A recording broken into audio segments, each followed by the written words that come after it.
So, you might ask, when should I avoid repairing a long crack? Well, there are several things to consider. The first is how many legs radiate from the initial break.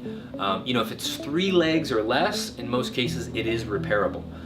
If it's beyond 3 legs, typically you would want to recommend replacement of the windshield. The other thing to look for is separation or discoloration of the PVB. And this happens in many long cracks that have just been there for a long time, where you can kind of see the separation of the PVB at the base of the long crack, or discoloration of the PVB itself, or the polyvinyl butyrate, the plastic layer in between the 2 layers of glass. That would in most cases be something you would probably want to walk away from and recommend a replacement. The other thing to factor in is an edge crack. Now, edge cracks in and of themselves, if they start with an impact where a rock hit the glass and the crack extended to an edge, can be repaired. However, if the crack starts from an edge, it's what we call a stress crack.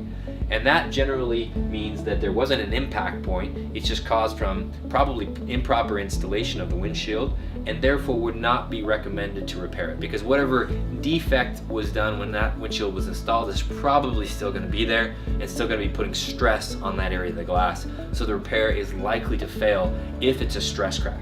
Now, if there's an edge crack and the crack radiates, say, to one edge, it is repairable. So it could radiate to one edge and then the crack could extend out here into the middle of the glass. At that point, it would be repairable.